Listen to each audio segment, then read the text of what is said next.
Hello दोस्तों, good morning.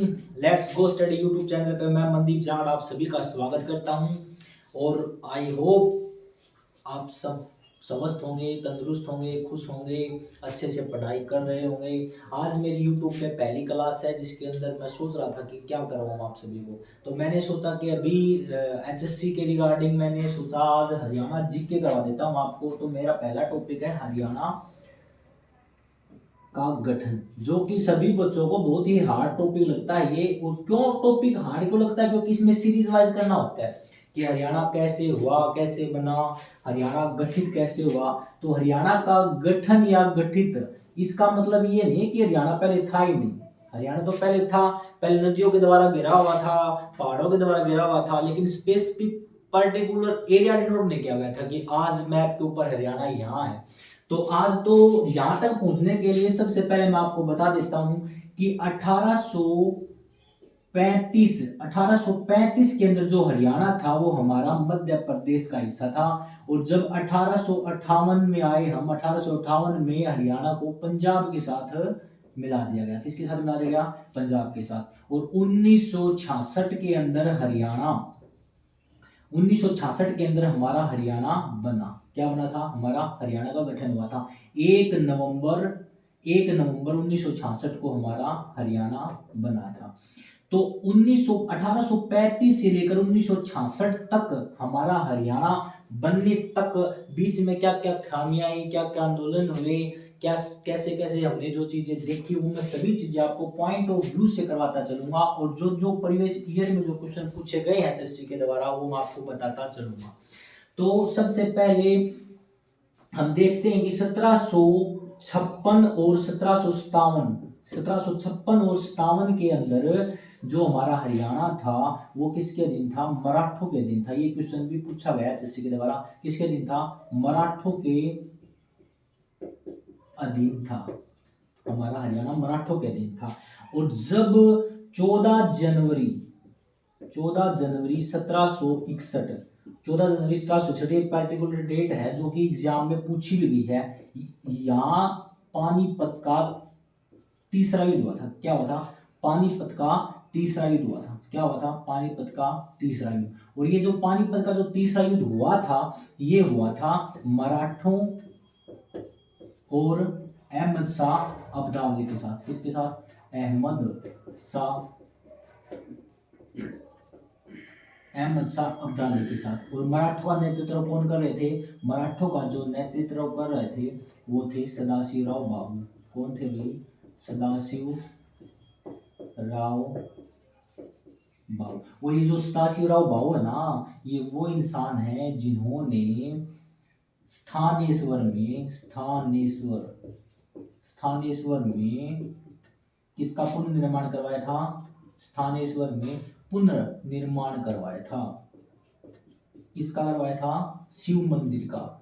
Sthaneshwar में शिव मंदिर का पुनर्निर्माण करवाया था। किसका पुनर्निर्माण करवाया था? स्थानेश्वर में पुनर्निर्माण करवाया था शिव मंदिर का। किसने? सदाशिवराव बाबू ने। और जो ये जो शिव मंदिर था ये बनवाया किसने था? ये बनवाया था पुष्यगुप्ती शुंग ने ये बनवाया था। ठीक है। तो कहते हैं कि जो पानीपत का जो तीसरा युद्ध हुआ था यहाँ पे एक काला अम्ब नाम की जगह है। काला अम्ब। और काला अम्ब किस लिए? क्योंकि एक आम का पेड़ था। जो आम का पेड़ तो हरा होता है, लेकिन वो कहते हैं कि युद्ध के अंदर बहुत ज्यादा रक्त बहा था, खून बहा था, जिससे ये जो पेड़ था ये काला हो गया था। इसके अकॉर्डिंगली इसका नाम क्या डिनोट किया गया? काला अम्ब डिनोट किया गया। और ये क्वेश्चन भी एग्जाम में पूछा गया कि काला अम्ब जो जगह थी वो कौन सी युद्ध के बाद में जो पेड़ था वो काला अम्ब कहा जाने लगा? तो तीसरा युद्ध के बाद में कहा जाने लगा। तो अब मैं आपको लेके चलता हूं सबसे पहले 1803 में। कहाँ लेके चलता हूं? 1803 में। 1803 की जो डेट है वो बहुत ही इंपॉर्टेंट डेट है। इस दिन क्या हुआ था? इस दिन सुरजी अंजन गांव की संधि हुई थी। सुरजी अंजन गांव। और ये जो गांव है ना ये पड़ता है महाराष्ट्र में। कहाँ पड़ता है? महाराष्ट्र में। और महाराष्ट्र के अंदर ये सुरजी अंजन गांव थी, क्या था? मराठों का गांव था ये। और मराठों का जो नेतृत्व कौन कर रहे थे? यहाँ पे कर रहे थे दौलत राम सिंधिया। कौन कर रहे थे? दौलत राव सिंधिया, दौलत राव सिंधिया कर रहे थे। और यहाँ पे ये जो सूर्यचंद्र गांव की जो संधि हुई थी, क्या हुई थी, ये संधि हुई थी, किसके साथ में हुई थी ये संधि, ये हुई थी British East India company. British East India company के जो आला अधिकारी थे, ब्रिटिश ईस्ट इंडिया कंपनी के जो आला अधिकारी थे, आला अधिकारी, उनकी किसके साथ संधि हुई थी, दौलत राव सिंधिया के साथ संधि हुई थी। और इस संधि के तहत ये करवाया गया कि इसमें हस्ताक्षर करवाए गए कि यहाँ पे जो ईस्ट वेस्टर्न जो प्रोविंस है, ईस्ट वेस्टर्न जो प्रोविंस है, यानी कि जो क्षेत्र है, उत्तर पश्चिम क्षेत्र, इसका जो हिस्सा था वो हमारा क्या था, हरियाणा का हिस्सा था। और ये इन्होंने संधि पे साझा कि संधि के द्वारा जो उत्तर पश्चिमी क्षेत्र है ये इन्होंने अंग्रेजों को दे दिया गया। और अंग्रेजों को दे दिया गया तो अंग्रेजों ने क्या किया, इसके अंदर हमारा हरियाणा भी शामिल था, तो इसके द्वारा इनका पूर्ण अधिकार हो गया। तो ये क्वेश्चन भी पुट किया गया है कि 1809 और 10 में अंग्रेजों का अधिकार पूर्णतः कब हो गया था भाई हमारे भारत पर, तो 1809 और 10 में अंग्रेजों का पूर्ण अधिकार हो गया था। तो अंग्रेजों का पूर्ण रूप से अधिकार हो गया था, पूर्ण रूप से अधिकार हो गया था, पूर्ण रूप से अंग्रेजों का अधिकार हो गया था। अब हम आगे लेके चलते हैं कि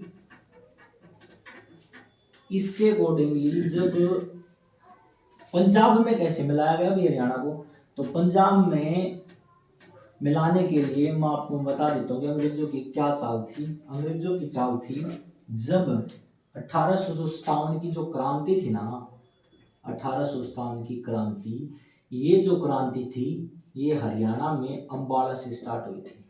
अम्बाला में सबसे पहले अम्बाला में स्टार्ट हुई थी, लेकिन हम पढ़ क्या रहे हैं, केंद्र के अंदर जब नेशनल जी के अंदर पढ़ते हैं तो ये पढ़ते हैं मेरठ से। मेरठ जो कि कहाँ है, यूपी में, जो कि 10 मई से स्टार्ट हुई थी। लेकिन अम्बाला में स्टार्ट हुई थी, लेकिन अम्बाला में क्या हुआ, एक श्याम सिंह नाम का गद्दार था, इसने क्या किया, इसने अंग्रेजों को सूचना दी थी। किनको सूचना दी? British East India company, British East India company को सूचना दी थी कि ऐसे ऐसे अम्बाला में आपके विद्रोह के लिए क्रांति की शुरुआत की जा रही है। तो अंग्रेजों को पता लग गया। तो इसके अकॉर्डिंगली जब हमारे पंजाबी भाइयों के पास, पंजाबी जो भाई थे हमारे, उनको क्या किया, जो अंग्रेज थे इन्होंने क्या किया कि जो पंजाबी वाले जो समुदाय वाले लोग हैं वो हिंदुओं का साथ न दें, इसलिए इन्होंने उनको भड़का दिया, क्योंकि उनकी नीति तो थी डिवाइड एंड रूल की। तो उन्होंने भड़का दिया कि जो आपके जो 5वें गुरु हैं, आपके जो 5वें गुरु कौन थे, अर्जुन देव, वो जहांगीर ने उनको मारा था। और जो 9वें गुरु थे, 9वें गुरु कौन थे, तेग बहादुर जी। 9वें गुरु कौन थे, तेग बहादुर, और उनको औरंगजेब ने कत्ल करवा दिया था।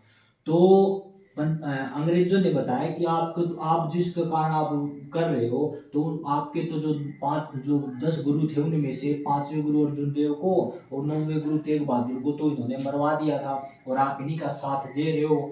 क्योंकि और मेन बात ये है कि जो 10 मिठास की जो क्रांति हुई थी ना केंद्र में, तो इनको स्पेसिफिक चेहरा चाहिए था। तो ये कहाँ चले गए थे, दिल्ली चले गए थे। दिल्ली में बैठा था बहादुर शाह ये क्या था, मुगल था। तो इतना काम तो इनका अंग्रेजों का हो ही गया था। इन्होंने बोल दिया कि अब आप मुगलों का साथ दोगे। तो इन्होंने पंजाबी भाइयों ने क्या किया, वो जैन बोल दिया था अंग्रेजों ने। तो पंजाबी भाइयों ने क्या किया, इनके अंदर रियासतें थी कुछ, एक तो थी नाभा रियासत, जींद रियासत,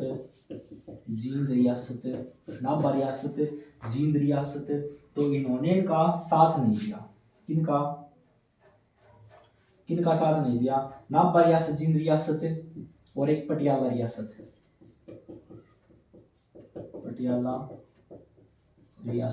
तो इन्होंने साथ नहीं दिया। तो इससे खुश होकर अंग्रेजों ने क्या किया, हरियाणा को अंग्रेजों ने हरियाणा को पंजाब में मिला दिया गया, पंजाब में मिला दिया, पंजाब में मिला दिया। कब? 1858 में। 1858 में हरियाणा जो था हमारा वो पंजाब में मिला दिया गया। किसमें मिला दिया गया भी? पंजाब में, पंजाब में मिला दिया गया। फिर हम बात करते हैं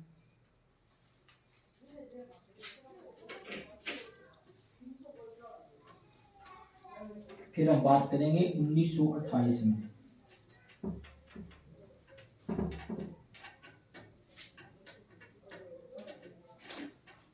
आगे चल के हम बात करते हैं 1928 में। 1928 में फिर सर्वदलीय सम्मेलन हुआ, सर्वदलीय सम्मेलन बुलाया गया। सर्वदलीय सम्मेलन मतलब सभी सम्मेलन, सभी दल बुलाए गए यहाँ पे, जिसके अंदर महात्मा गांधी भी थे, मोहम्मद हिदायतुल्लाह भी थे, और महात्मा गांधी थे, जिन्ना भी थे, और ब्रह्म समाज भी थे, ब्रह्म समाज और आर्य समाज भी थे। क्या थे? आर्य समाज भी थे। इन्होंने क्या काम किया? इन्होंने किया कि हरियाणा को पंजाब से अलग करने की मांग उठाई गई, लेकिन इनके अंदर भी एक तो हिंदू महासभा और जनसंघ, इन दलों ने मना कर दिया, जिससे ये मांग भी क्या हो गई? निरस्त हो गई। उसके बाद में 1931 में जो हम पढ़ते हैं कि दूसरा गोलमेज सम्मेलन हुआ, दूसरा गोलमेज सम्मेलन हुआ। क्या भाई? दूसरा गोलमेज सम्मेलन हुआ। गोलमेज सम्मेलन हुए तो 3 थे, एक तो 1930 में हुआ था, एक 1931 में हुआ था, और एक 1932 में हुआ था। ये जो गोलमेज सम्मेलन हुआ था, इसके अकॉर्डिंग जो संविधान आंदोलन चल रहा था, इसके अकॉर्डिंगली भी काम हो रहा था, जो कि को बंद करने के लिए गोलमेज सम्मेलन बुलाए गए थे 1930, 31, 32। लेकिन जो महात्मा गांधी थे वो दूसरे सम्मेलन में गए थे। कौन से सम्मेलन में गए थे? दूसरे सम्मेलन में। और इस टाइम के ऊपर जो अंग्रेज थे वो कौन थे? Ramsay MacDonald. कौन थे? रैमजे मैकडोनाल्ड थे। कौन थे? रैमजे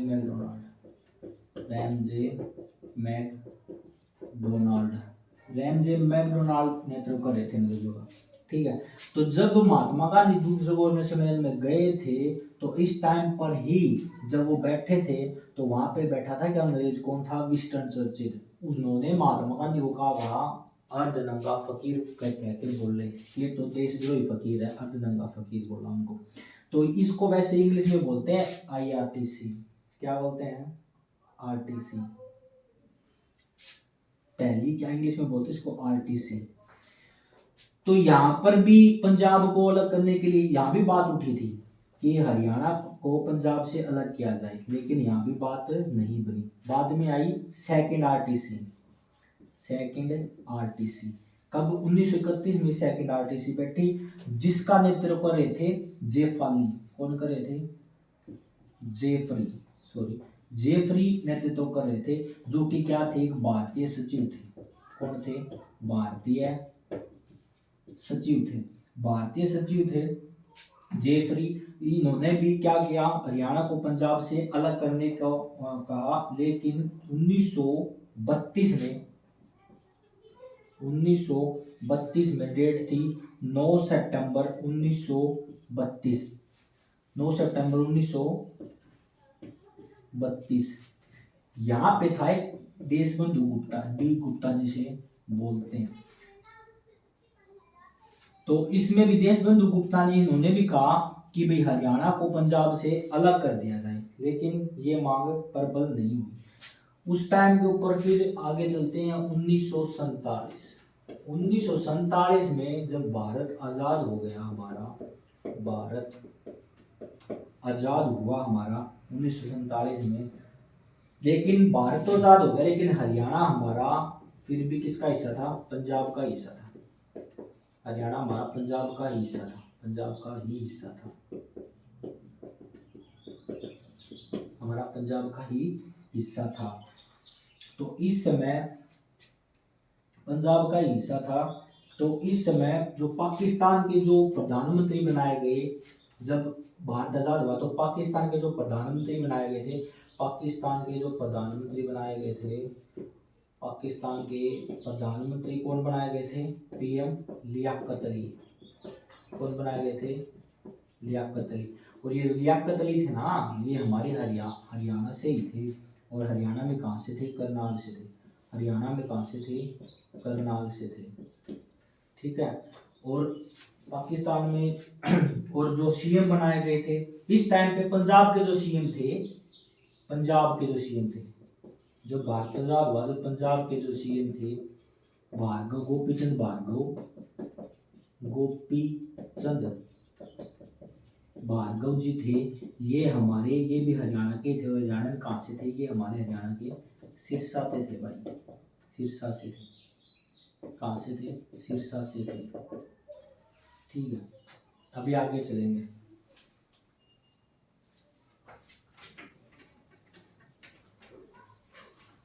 अब चल के 1948 में अब बात होगी हरियाणा और पंजाब को अलग करने के लिए। वहां पंजाबियों की मांग होगी, कुछ हरियाणा की मांग होगी। तो अब जो चेहरा आएगा वो आएगा 1948 में। जो चेहरा आएगा वो आएगा मास्टर तारा सिंह। कौन थे? तारा सिंह। तारा सिंह जी भड़क गए। वैसे तारा सिंह थे ना, वो अकाल तख्त से थे, अकाल तख्त से। तारा सिंह ने कहा कि हमें तो पंजाबी सूबा चाहिए। इन्होंने पंजाबी सूबे की मांग की। किसकी मांग की? पंजाबी सूबे की मांग की। पंजाबी सूबे की मांग की। कहने का मतलब पंजाबी सूबे की मांग की, हम तो पंजाबी जैसे। अब इस टाइम पे पंजाबी सूबे की मांग की ना, तो इन्होंने एक पत्र निकाला था, अजीत पत्र, जो कि मोस्ट इंपोर्टेंट है, एग्जाम में आया हुआ है। अजीत पत्र के माध्यम से इन्होंने अपनी आवाज बुलंद की। अजीत पत्र के माध्यम से, अजीत पत्र के माध्यम से बुलंद की कि हमें तो पंजाबी सूबे बनाना है। तो इसके अकॉर्डिंग इस टाइम के ऊपर थे पंडित जवाहरलाल नेहरू। कौन थे? पंडित जवाहरलाल नेहरू। नेहरू जी ने कहा भी देखो, ऐसे तो आप पंजाबी वाले पंजाबी सूबे के, ऐसे तो फिर हिंदू वाले हिंदू सूबे बनाएंगे, और सिख वाले सिख भाई हैं जो सिख वो बनाएंगे, बौद्ध वाले हैं वो बौद्ध सूबे बनाएंगे। तो ये तो ऐसा नहीं होगा भाई, क्योंकि हरियाणा जो कि भारत है ना, भारत हमारा क्या है? भारत हमारा एक धर्मनिरपेक्ष राज्य है। क्या है? धर्मनिरपेक्ष राज्य है। धर्मनिरपेक्ष राज्य है। किसने कहा ये बात? पंडित जवाहरलाल नेहरू ने कहा। तो उसके अकॉर्डिंग फिर आया 1949 में भीमसेन सच्चर। कौन आए? भीमसेन कौन आए? भीमसेन सच्चर आए। भीमसेन सच्चर जो कि पंजाब के सीएम हो चुके थे इस टाइम पे। कौन थे? भीमसेन सच्चर पंजाब के सीएम हो चुके थे। पंजाब के सीएम हो चुके थे। भीमसेन सच्चर पंजाब के सीएम हो चुके थे। इन्होंने, ये जो भीमसेन सच्चर है ना, पंजाब के सीएम होने से पहले क्या थे? ये आंध्र प्रदेश और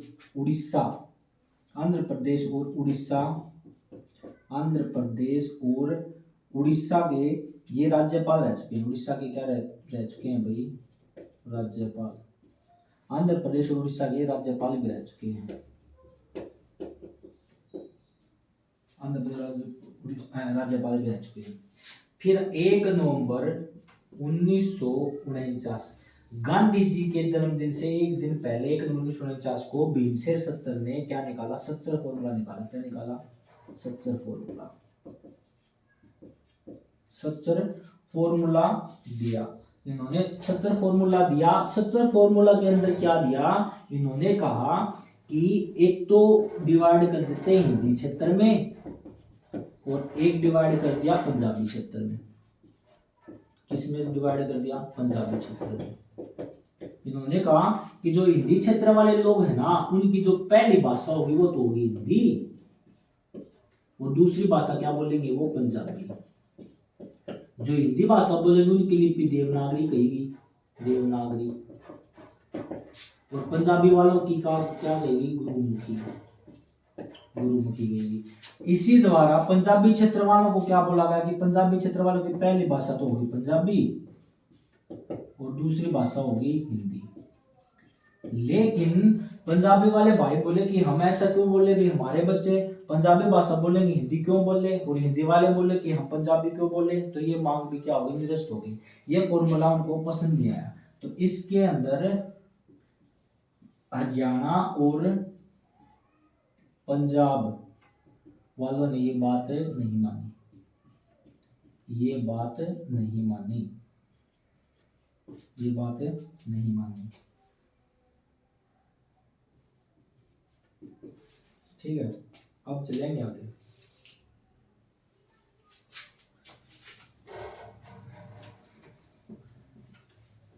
अब आया 1953। कौन सी डेट आएगी, 1953। 1953 के अंदर भाषाई आधार पर पहला राज्य बनाया गया। 1953 के अंदर भाषाई आधार पर, भाषाई आधार पर राज्य बनाया गया, राज्य बनाया गया। पहला राज्य कौन बनाया गया, आंध्र प्रदेश। आंध्र प्रदेश भाषाई आधार पर पहला राज्य बनाया गया। वैसे दूसरा राज्य राजस्थान बना था, बाद में हरियाणा का नाम आया था। लेकिन इसमें फिर जो भाषाई आधार पर बनाया गया पहला राज्य, लेकिन श्री रामसूई एक व्यक्ति थे जिन्होंने संख्या वो 53 दिन तक भूखे प्यासे में रहे, उनकी मृत्यु भी हो गई थी। उसके बाद 29 दिसंबर 1953 को 29 दिसंबर 1953 को राज्य पुनर्गठन आयोग बनाया गया। क्या बनाया गया, राज्य पुनर्गठन आयोग बनाया गया। क्या बनाया गया, राज्य पुनर्गठन आयोग बनाया गया, जिसको फजल अली आयोग भी कहा गया। क्या कहा गया, जिसको फजल अली आयोग भी कहा गया। जो क्या कहा गया, फजल अली आयोग भी। इसके अंदर 3 सदस्य बनाए गए। इसके अंदर 3 सदस्य थे। कौन कौन से थे, एक तो था खुद फजल अली, नंबर 2 पे था के.एम. पाणिकर, और नंबर 3 पे था हृदयनाथन कुंजरू, हृदयनाथन कुंजरू। क्वेश्चन आता है कि जो फजल अली आयोग था ये बाद में हरियाणा में आया था। कब आया था, 1954 को हरियाणा में आया था। कहाँ आया था, रोहतक में आया था। कहाँ आया था, रोहतक में आया था। और एचएससी इसको, इस डेट को एचएससी ने बताओ क्या माना है, एचएससी ने माना है 1954, राज्य पुनर्गठन 1954 में माना। ये क्वेश्चन आया हुआ है, ये मानती। आगे बढ़ेंगे हम।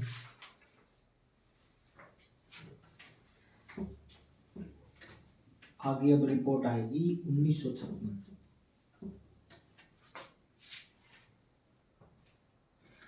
तो ये जो आयोग बनाया गया था, तो इसमें 1956 में ये जो 3 सदस्य आए थे, इन्होंने अपनी रिपोर्ट पेश की। आयोग ने क्या की, अपनी रिपोर्ट पेश की। आयोग ने रिपोर्ट पेश की। रिपोर्ट के अंदर बताया कि यहाँ पे 14 राज्य और 6 यूटी के तहत 7वां संविधान संशोधन, 7वां संविधान संशोधन, या काफी किताबें में 18वां भी है, 7वां भी है। 7वां नहीं है तो 18वां करना है। 18वां संविधान संशोधन के तहत रिपोर्ट छपेगी, संविधान संशोधन के तहत रिपोर्ट छपेगी। इस रिपोर्ट में भी इस आयोग ने भी यही कहा कि पंजाबी भाषा क्षेत्र, क्षेत्र के हिसाब से डिवाइड कर दिया, पंजाबी भाषा क्षेत्र और हिंदी भाषा क्षेत्र, हिंदी भाषा क्षेत्र। इस समय ये जो रिपोर्ट पेश की, इस समय जो पंजाब के सीएम थे वो प्रताप सिंह कैरो थे। कौन थे पंजाब के सीएम? पंजाब के जो सीएम थे वो कौन थे? प्रताप सिंह कैरो थे। प्रताप सिंह कैरो पंजाब के सीएम थे। तो इन्होंने क्या कहा कि भाई आप ऐसे नहीं मानते तो क्षेत्रीय के आधार पे कर लो। और क्षेत्रीय समिति के कौन थे? बलवंत तायल थे। बलवंत तायल। फिर क्या हुआ? ऐसे चलते चलते 1930 नहीं 1930 नहीं 1960 आएगा। 1956 के बाद 1960। 1960 में संत फतेह सिंह ने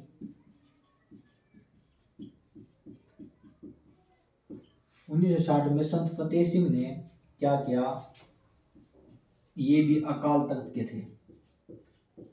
अकाल तख्त के संत फतेह सिंह ने क्या कहा? संत फतेह सिंह ने पंजाबी सूबे की मांग उठा दी। फिर से संत फतेह सिंह ने क्या कर दी? पंजाबी सूबे की मांग उठा दी। पंजाबी सूबे की मांग उठाई और आमरण अनशन कर दिया।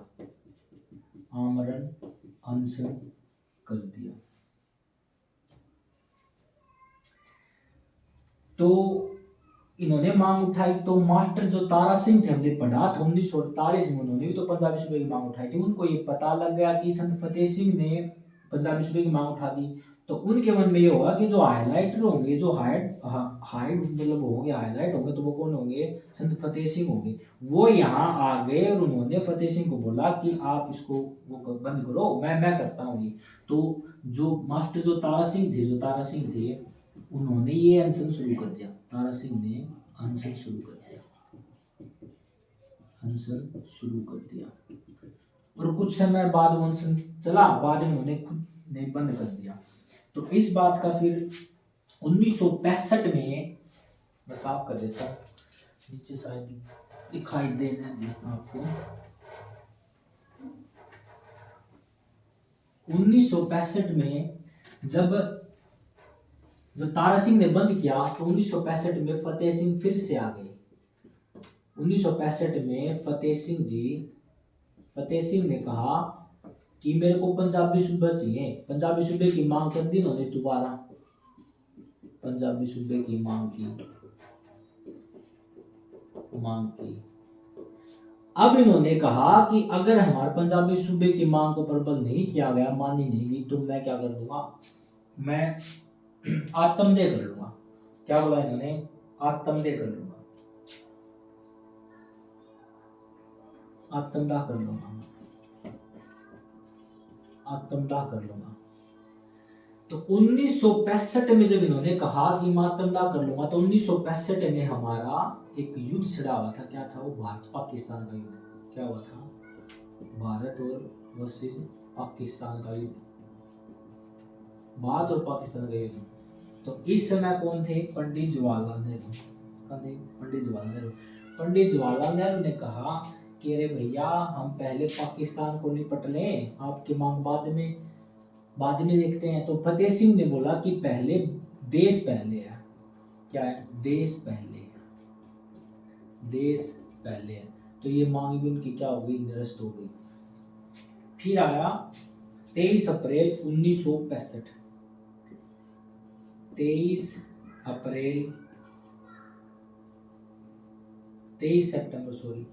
23 सितंबर 1965 को सरदार हुकम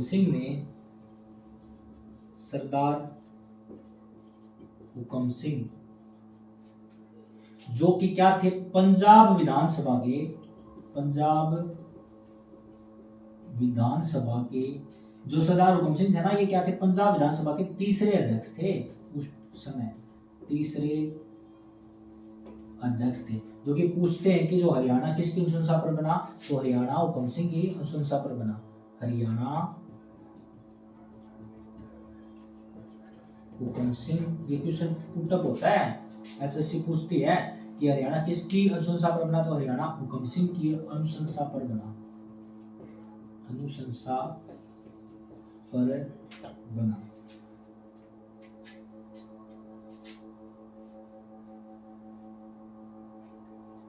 फिर 23 अप्रैल 1966 को 23 अप्रैल 1966 को एक समिति बनी, जेसीसा समिति, जेसीसा समिति। 23 अप्रैल 1966 को एक समिति, जेसीसा समिति। इसके अंदर भी 3 सदस्य थे।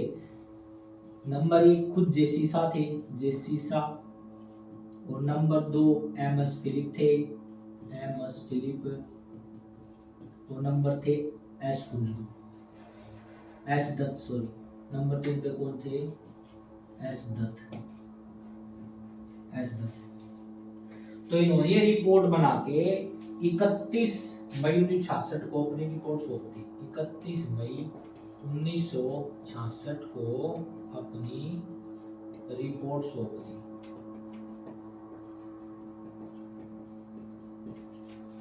31 मई 1966 को इन्होंने अपनी रिपोर्ट सौंप दी। और 18 सितंबर 1966 को राष्ट्रपति ने साइन कर दिए। कब साइन कर दिए? 18 सितंबर 1966 को राष्ट्रपति ने हरियाणा को मंजूरी दे दी। 18 सितंबर 1966 को राष्ट्रपति ने हरियाणा को मंजूरी दे दी। हरियाणा को क्या दे दी भाई? मंजूरी दे दी। हरियाणा को मंजूरी दे दी। और 1 अप्रैल 1966 को 1 अप्रैल 1966 को 17वां राज्य बना हमारा यहाँ। 17वां राज्य बना 18वां संशोधन करके। 17वां राज्य बना और 18वां संशोधन के द्वारा फिर 1 नवंबर 1966 को हमारे हरियाणा का गठन हुआ। 66 को हरियाणा का गठन हो गया। फिर 1 नवंबर 1966 को जो हरियाणा के सीएम बने, यानी कि पहला मुख्यमंत्री कौन बना? भगवत दयाल शर्मा। कौन बना भाई? भगवत दयाल शर्मा हरियाणा के सीएम बने। और हरियाणा के पहले राज्यपाल कौन बने? धर्मवीर भारती बने। धर्मवीर भारती हरियाणा के पहले राज्यपाल धर्मवीर भारती बने। लेकिन 1966 में पंजाब विधानसभा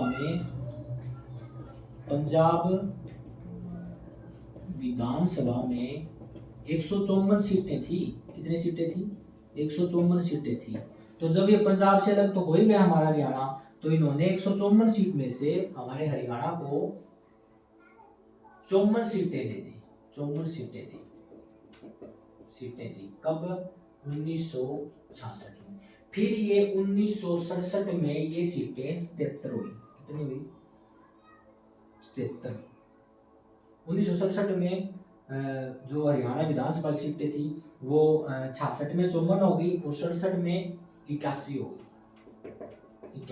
67 में 81 और 1977 में ये सीटें 90 कर दी गई। 90। और परिसमन आयोग है ना, परिसमन आयोग ने ये सीटें फिक्स कर दी 90। कब तक कर दी? 2026 तक कर दी। इनमें न तो कटौती होगी और न बढ़ोतरी होगी। ठीक है, अभी आगे थोड़ा सा और पढ़ा देता हूँ आपको।